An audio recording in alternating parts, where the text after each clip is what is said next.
with a sweet kernel to set budding more and still more later flowers for the bee. Okay अब यहाँ पर ये बता रहे हैं कि जो भी फ्रूट्स हैं और जो भी जितनी भी चीज़ें हैं वो सारी बिल्कुल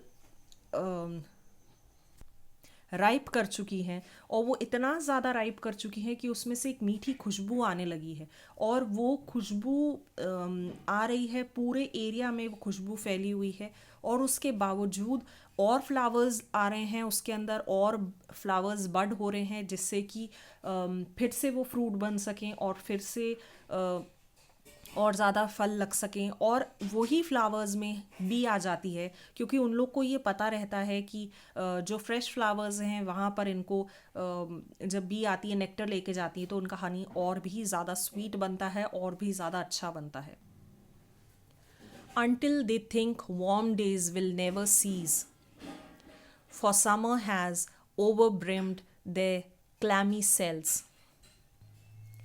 जो बीज हैं उनको लगता है कि ये वार्म डेज कभी भी ख़त्म ना हो और ऐसा ही चलता रहे और ये पूरा जो समर है इसके अंदर वो तब तक अपने जो बी का जो अपना शेल होता है या जो सेल्स होते हैं आपने देखे होंगे जो छत्ता होता है वो तब तक उसे भरते रहते हैं, तब तक उसे नेक्टर से भरते रहते हैं जब तक वो बाहर नहीं गिरने लग जाता, बिल्कुल ओवरफ्लो नहीं होने लग जाता, वो भरते रहते हैं क्योंकि उनका काम यही है हनी बीज का कि नेक्टर लाना और उसके बाद वो हनी में कन्वर्ट होता है. तो ये वाली जो चीज़ें रहती है ये तब तक उसे पूरा फिल करते ही रहते हैं. Who had not seen the oft amid thy store, sometimes whoever seeks abroad may find thee sitting careless on a granary floor, thy hair soft lifted by the winnowing wind, or on a half reaped furrow sound asleep. Okay अब यहाँ पर autumn को एक इंसान की तरह बताया गया है, उसे पर्सोनिफाई किया है और बताया है कि वो पैर फैला के और बिल्कुल केयरलेस वे में ज़मीन पे बैठा हुआ है ऑटम. और वो आपने देखा होगा कि जैसे नीचे लोग वो गेहूं को फटकारते हैं और कैसे उसको साफ करते हैं, बस वो वैसे ही बैठा हुआ है. और आपने ये भी देखा होगा सुपड़ा जो होता है जिसके अंदर गेहूं रहते हैं उसको ऊपर जब उचकाया जाता है तो हवा ऊपर की तरफ जाती है और फिर उसके बाद वो नीचे आते हैं तो हवा नीचे आती. उसी तरीके से उसके बाल भी जो सॉफ्ट ऊपर के बाल हल्के हल्के सॉफ्ट वाले होते हैं वो ऊपर उठ रहे हैं और नीचे बैठ रहे हैं. और अब इधर पर बताया गया है कि ऑटम पॉपी की और वही इंसान जो ऑटम है जो उधर पर ग्रैंडरी का काम कर रहा है वो क्योंकि उधर पर पॉपीज़ भी हैं तो पॉपीज़ की जो स्मेल होती है वो बहुत ज़्यादा टॉक्सिकेटिंग होती है, बहुत ज़्यादा. शायद आपको ये पता होगा कि पॉपीज़ जो होते हैं उसको ड्रग्स के वे में भी यूज़ किया जाता है जो गलत है और इसीलिए गवर्नमेंट ही इसकी खेती करती है पॉपीज़ की और किसी और को अलाउड नहीं करते ये चीज़ करने को. तो वो बार बार ये पॉपी की स्मेल सूंघ सूंघ के जो ऑटम है वो काफ़ी ड्राउजी हो रहा है, उसे नींद आ रही है ये काम करते करते. Spares the next swath and all its twinned flowers, and sometimes like a gleaner thou dost keep steady thy laden head across a brook, or by a cedar press with patient look thou watch the last oozing hours by hours. अब autumn को इसके अंदर ग्लीनर बताया है. ग्लीनर वो होता है जो कॉर्न के जो बीज होते हैं उसको उठाता है और उधर पर जितने भी फ्लावर्स हैं या जितनी भी फ्रूट्स हैं जो भी उधर पर हैं या जो कॉर्न सीड्स हैं उनको अलग अलग करता है, उठाता है. तो यहाँ पर उसको ग्लीनर बताया गया है. पहले एक विनोवर बताया गया था, एक ग्लीनर बताया है और अब लास्ट में एक सिडार प्रेसर बताया गया है जहाँ पर वो बैठ के जब आप एप्पल्स होते हैं उसका आपने शायद आपको पता होगा कि विनेगर बनता है, एप्पल साइडर विनेगर बनता है. तो उसको विनेगर बनाने के लिए एप्पल को पहले मशीन में डाला जाता है, वो प्रेस करता है और उसका पूरा लिक्विड ले लेता है, उसके अंदर से जो रस होता है उसको पूरा ले लेता है. तो वो लेने के लिए वो मशीन को करने के लिए थोड़ा टाइम लगता है. तो जो ऑटम है वो बैठ के पेशेंटली देख रहा है कि वो धीरे धीरे उसका वो रस गिर रहा है, नीचे गिर रहा है, और एक एक घंटा बीतता जा रहा है, तो वो ये ही देख रहा है पेशेंटली। तो यहाँ पर उसको तीन अलग जन में डिवाइड किया है ऑटम को, एक विनोवर, एक ग्लीनर और एक सेडाप्रेसर। Okay, why are the songs, where are the songs of the spring? A, where are they? Think not of them, thou hast thy music too. अब यहाँ वो पूछ रहे हैं कि स्प्रिंग की जो सॉन्ग होता है, एक मौसम की एक अलग ही धुन चलती है, एक अलग ही आवाज़ होती है जो सब नहीं समझ पाते। तो वो ये पूछ रहा है कि स्प्रिंग की जो सॉन्ग होता है वो कहाँ पर है। और उन्होंने कहा कि think not of them thou hast thy music too. और हर चीज़ का एक म्यूज़िक होता है, आप अगर ध्यान से सुनो तो आपको समझ आएगा। While bare clouds bloom the soft dying day and touch the stubble plains with rosy hue।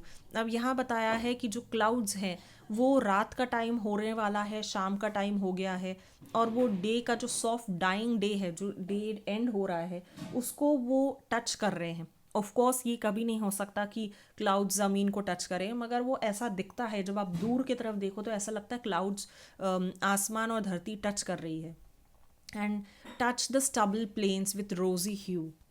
और यहाँ पर जो स्टबल प्लेन्स हैं उनको जो कॉर्नफील्ड्स हैं, जो कॉर्नफील्ड्स कहा गया है, वो कॉर्नफील्ड्स को जब क्लाउड्स टच करते हैं तो वो एक ट्वाइलाइट का कलर बनता है। शाम इवनिंग का आपने कलर्स देखोगे जब सूरज डूब जाता है तो कुछ अलग से ऑरेंजिश और थोड़े से डल कलर्स आने लगते हैं। तो वो वाले जो कलर्स हैं उसको ट्वाइलाइट कलर्स बोला है, रोजी ह्यू जो बोला है यहाँ पर। Then in a wayful choir the small gnats mourn among the river shallow, borne aloft, or sinking as the light wind lives or dies। अब यहाँ पर बताया है कि gnats एक कीड़े होते हैं, वो वहाँ पर जो कीड़े होते हैं वो आवाज़ करते हैं, और उनकी आवाज़ भी बिल्कुल ऐसा लगता है कॉयर में बिल्कुल एक साथ बहुत सारे कीड़े आवाज़ कर रहे हैं।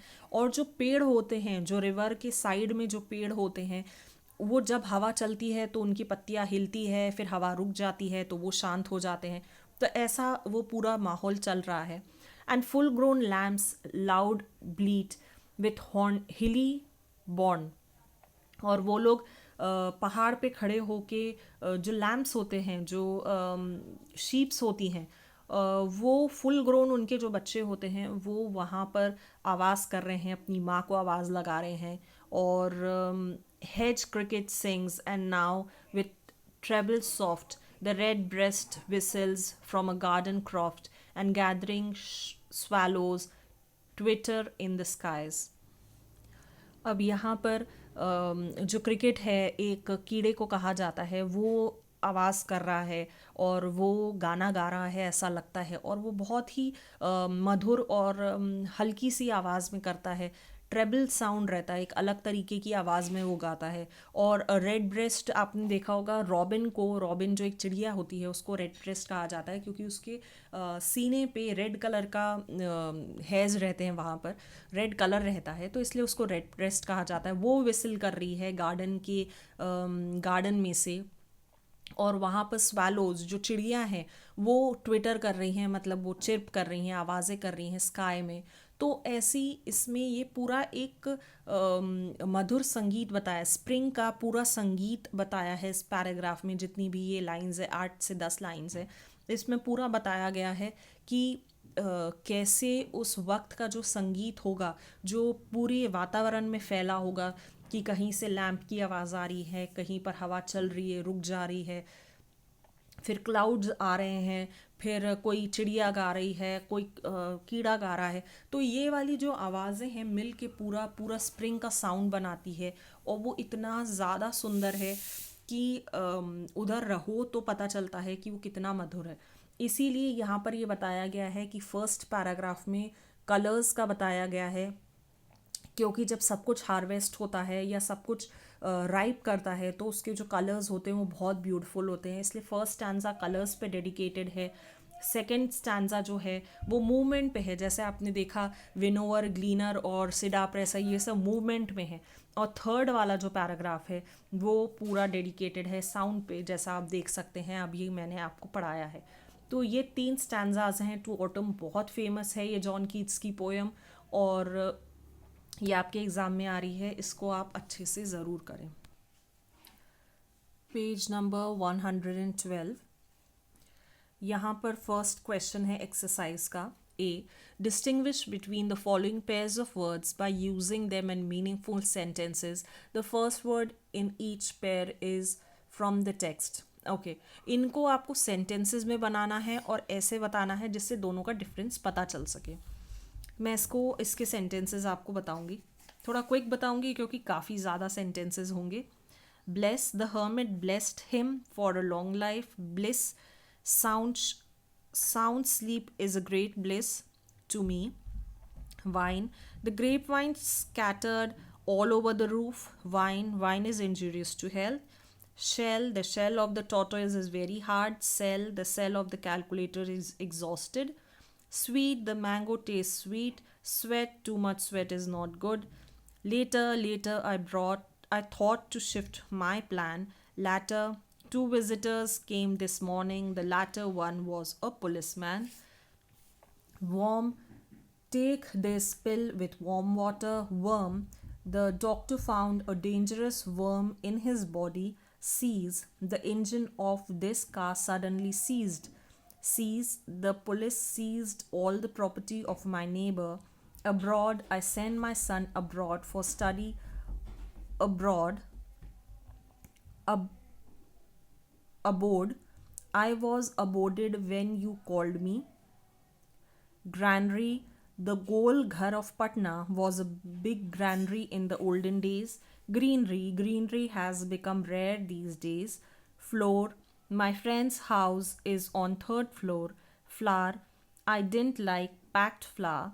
Hair, his hair turned grey prematurely. Hire, the hire of the king proved to be unworthy. Patient, this patient suffers from a chronic asthma. Patent, use only patent drugs. Plane, I want a plain sheet of paper. Plane, the plane crashed this morning due to bird hit. Okay. B, the following words have sensuous connotations. Fill them in the appropriate columns according to their appeal to the senses. Okay. इसका जो first है perception, जो first वाला column है, इसके अंदर आएगा soft, stubble plains, wind, clammy, swell. Eye वाला जो है appeal to the eye, flower, bloom, mist, mellow, swell, rosy hue, oozings, plump. Ear वाला जो है उसमें song, music, wailful, bleat, whistles, twitter, choir. Nose का है परफ्यूम, टंग का है राइपनेस, कर्नल, साइडर। ओके, तो ये मैंने आपको इसके आंसर्स बता दिए हैं। जो बुक में लिखे हैं उसको आप ध्यान ना दें, जो मैंने अभी आपको बताए हैं वो वाले सही हैं। और उसके बाद आपके 60 वर्ड के क्वेश्चन आंसर्स हैं जो टोटल 10 हैं। फिर 75 to 100 वर्ड्स के क्वेश्चन आंसर्स हैं जो आपके 7 हैं। उसके बाद सी है, डी है। तो ये सारी जो भी चीज़ें हैं मैं आपको दे दूंगी क्वेश्चन आंसर्स में। यहाँ आपका ये पूरा चैप्टर कंप्लीट होता है, द ओड टू ऑटम।